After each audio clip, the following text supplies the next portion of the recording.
안녕하세요. 최다은 변호사입니다. 제가 합의에 관련해서 몇 가지 말씀을 좀 드리려고 해요. 합의가 잘 안 돼요. 막 이렇게 얘기를 하시는 분들이 있는데, 합의라는 건 피해자가 하고 싶을 때 하는 거니까 기다려줘야 됩니다. 물론 초반에 굉장히 막 절실하게 사죄를 하고 진심으로 사과의 마음을 전해서 빨리 합의를 할 수 있다는 게 베스트겠지만, 물론 그런 어필은 계속 해야겠지만 그게 사실상 쉽지 않아요. 왜냐하면 피해자 입장에서는, 특히 이제 성범죄 같은 경우는 빠른 시일 내에 금방 툭 합의를 해준다? 그러면 아주 특별한 사정이 없는 한 내가 꽃뱀처럼 보일까봐 걱정을 하는 분들이 굉장히 많단 말이에요. 내가 이 돈 받자고 고소한 것처럼 보이면 어떡하지? 이렇게 생각을 많이 하세요. 내가 이런 거를 고소했다고 소문나면 어떡하지? 그런 걸 두려워하는 것처럼 뭐 합의했다는 건 더 그렇잖아. 그러니까 얼마에 합의했는지 알리고 싶지도 않고 뭐 이렇게 이제 약간 섬세한 그런 부분들이 있기 때문에 기다려줘야 되는 부분이 있다. 그리고 최대한 피해자가 마음 놓고 합의할 수 있게 합의를 해주실 수 있는, 마음을 놓으실 수 있는 그런 장을 만들어주는 게 어떻게 보면 합의를 돕는 그런 방법이라고 저는 생각을 하는데요.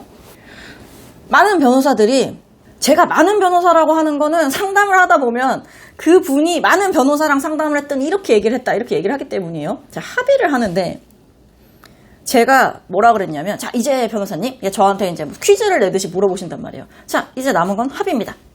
변호사님이라면 이 합의를 어떻게 하시겠습니까? 자, 나 무슨 면접 보는 줄 알았어요. 자, 그렇게 물어보더라고요. 그래서 원칙을 지켜야 된다.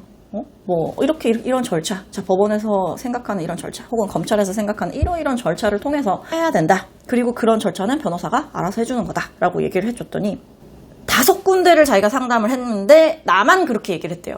다른 변호사님들은 뭐라고 얘기를 했냐면, 자, 일단 전제가 이미 변호사가 선임이 돼 있는 분이었어요. 자, 뭐라고 그랬냐면, 다른 변호사님들이 전화 상담을 하면서 일단 피해자를 한번 찾아가 보시죠, 이런 식으로 얘기를 했다는 거예요. 자, 피해자나 피해자 가족들을 한번 찾아가서 빌어보시죠. 지금이라도 진지한 사죄를 하면 되지 않겠느냐라고 의뢰인이 먼저 물어보니까, 그럼 못하셨으면 그렇게라도 한번 해보시죠. 아들은 뭐 구속돼 있고 뭐 너무 절박하니까 그렇게라도 한번 뭐 해보시는 것도 방법이죠, 이런 식으로 얘기를 했대요.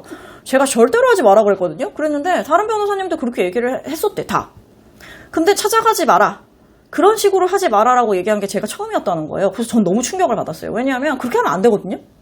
그렇게 하면 안 된다는 걸 변호사들은 다 알아요. 근데 왜 그렇게 얘기를 했을까? 나쁘게 생각을 하자면 내 일 아니니까. 그거 스토킹 처벌법이라든지 혹은 강요 혹은 뭐 주거침입 이런 것들로 고소를 당할 수 있어요. 그런데 내가 고소당하는 거 아니잖아, 막말로. 의뢰인이 물어보잖아. 자, 답이 정해져 있는 거예요. 제가 찾아가가지고 좀 빌어볼까요? 그러면 합의에 좀 도움이 되지 않을까요? 도움이 될 수도 있겠지. 한번 해보세요. 왜, 나 선임할 것도 아니고 다른 변호사 선임 돼 있다며. 그리고 뭐 내일도 아니고. 그리고 찾아가고 싶어서 물어보는 거니까 한번 적절한 선에서 가보시는 것도 방법이겠네요. 이런 식으로 좀 대충 둘러대는 거지. 그랬다 고소당하는 경우 저 봤거든요. 그렇게 하시면 안 돼요. 그러니까 그렇게 하지 마시라고. 내 의뢰인은 아니지만 고소당하면 안타깝잖아요. 그 아들 일 때문에 막 애가 타가지고 부모님이 막 찾아간다는데 하지 말라고 말린 변호사가 저밖에 없대요. 고소당하실 수 있어요. 그리고 피해자는 가해자 가족 반기겠냐고. 싫어하지. 근데 찾아가면 도움이 될까요? 합의를 해줄 사람은요, 찾아간다고 해서 해주고 안 찾아간다고 안 해주지 않아요. 시간이라는 게 필요한 거고, 어떤 절차가 좀 진행이 되고, 가해자가 어느 정도의 죄명으로 재판을 받는지 이런 거를 피해자가 궁금해할 수도 있고요. 어느 정도 그래도 가해자가 좀 고통을 받고 속 시원히 다리 뻗고 자게 빨리 합의해주고 싶지 않은 게 마음이란 말이에요. 피해자 측의 마음인데, 그거를 이해를 하고 그 피해자의 마음을 좀 이해를 하면서 아직까지 화가 안 풀리셨다면 제가 조금 더 고통스러운 시간을 보내겠다, 이런 자세를 좀 가져야지. 안 해주니까 막 미친듯이 찾아가 막 떼를 써요. 그게 스토킹이에요. 여튼 그렇게 얘기를 했더니 아니래, 찾아가래. 저는 정말 충격받았습니다. 설마 우리 사무실에서 얘기했어. 설마 찾아가라고 했을까, 변호사가?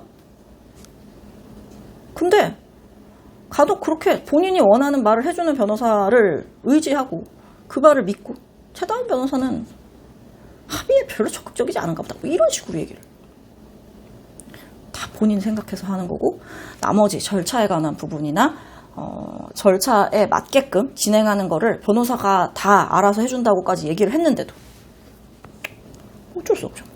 근데 너무 무책임한 변호사들이 많다. 자, 어떠한 시기든 그런 식으로 해가지고 피해자가 자기는 이 사건으로 해서 더 고통을 받았다라고 한다면 그거는 피고인에게 더 불리할 수밖에 없어요. 그것까지 내다보셔야지. 내가 고소당하는 건 상관없습니다. 이러면은 되나요?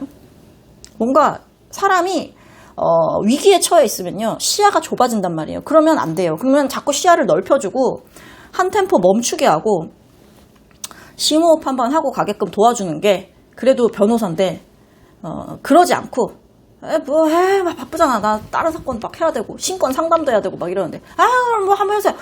합의해 오면 편하죠. 변호사 입장에서는. 가해자 가족이 막 뛰어다니면서 막 합의하고 와요. 편하잖아. 그냥 합의서 도장 찍어 오시면 됩니다 라고 하고 나서 난 법원에다 그것만 내면 되니까 변호사 일을 덜어주는 거잖아요. 여튼 좀 저는 왜 그런 얘기가 나왔는지, 혹은 뭐 때문에 그러는지, 그게 좋은 건지 나쁜 건지를 좀 아니까 되게 안타깝다는 생각을 드는데, 막상 본인들은 그런 생각을 못해요. 그거는 모두가 마찬가지고, 변호사든 아니든 내일이면 다 그렇게 됩니다. 그래서 안타까운 얘기들이 굉장히 많은데, 그럴 때일수록 조금 내가 너무 지금 몰아쳐지는 건 아닌지를 한번 생각을 해보시면서, 제대로 된 도움을 받는 건지도 한번 생각을 해보시면서 그렇게 가시는 게 좋을 것 같다라는 생각이 들어서 영상 남깁니다.